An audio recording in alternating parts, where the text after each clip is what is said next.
आज हम इंसान पृथ्वी से 5 करोड़ किलोमीटर दूर मंगल ग्रह पर जा सकते हैं। तो पृथ्वी के आर पार निकलने के लिए तो मात्र 12,000 किलोमीटर ही जाना होता है। तो हम पृथ्वी के आर पार गहरा खड्डा क्यों नहीं कर सकते हैं? आज तक पृथ्वी का सबसे गहरा खड्डा वैज्ञानिक द्वारा खोदा गया है, जिसका नाम है कोला सुपर डीप होल। इसकी गहराई 12 किलोमीटर है। लेकिन आखिरकार ऐसा क्या हुआ कि वैज्ञानिक ने इस होल को मात्र 12 किलोमीटर खोदकर ही रुक गए? और आपके मन में कभी ना कभी यह सवाल भी आया होगा कि हम जहां पर रहते हैं, यानी कि हमारे पृथ्वी कितनी गहरी है, इसकी गहराई में क्या क्या छिपा है और हमारे वैज्ञानिक इसके अंदर की जानकारी कैसे हासिल कर सकते हैं? तो दोस्तों, इन्हीं सवालों के जवाब आपको इस वीडियो में मिलेंगे।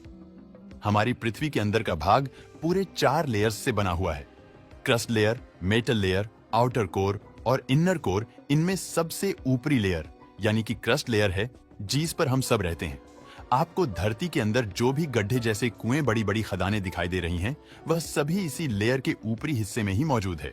और तो और पृथ्वी का सबसे गहरा खड्डा भी इसी लेयर में मौजूद है। अगर आप इसके बारे में नहीं जानते तो हम आपको बता दें कि कुछ साल पहले वैज्ञानिक ने रूस में दुनिया का सबसे गहरा गड्ढा खोदने का प्लान तैयार किया था।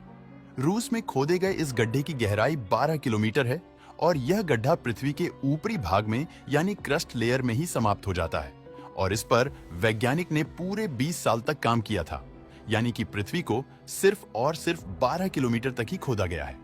बताया जाता है कि जब वैज्ञानिक ये गड्ढा खोद रहे थे, जैसे जैसे ये होल गहरा होता गया, वैसे वैसे ही पृथ्वी के अंदर का तापमान बढ़ता गया और ये तापमान करीब करीब 300 डिग्री तक पहुंच गया था। और इसी वजह से वैज्ञानिक के साथ उपकरण पिघलने लग गए थे, जिस वजह से इस होल को और गहरा करने में वैज्ञानिक नाकामयाब हो गए। साथियों, इस होल की ओर ज्यादा खुदाई करने के मत में कुछ वैज्ञानिक असहमत भी थे। उनका मानना था कि पृथ्वी का चुंबकीय क्षेत्र भी पृथ्वी के सेंटर पॉइंट से उत्पन्न होता है। अगर ये होल पृथ्वी के आर पार कर दिया गया तो हो सकता है कि पृथ्वी पर बनने वाला ये चुंबकीय क्षेत्र नष्ट हो जाए। और पृथ्वी के अपने चुंबकीय क्षेत्र का गुण खो देने से क्या होगा, इसके बारे में हम सोच भी नहीं सकते। इन्हीं सब कारणों की वजह से इस होल की खुदाई बंद कर दी गई। तो आइए समझते हैं। क्रस्ट लेयर को दोस्तों, क्रस्ट लेयर 2 भागों में बटा है।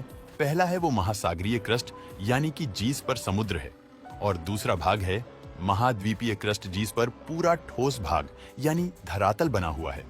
इस लेयर की गहराई 100 किलोमीटर तक है और इसका टेम्परेचर 500 से 1000 डिग्री सेल्सियस तक रहता है।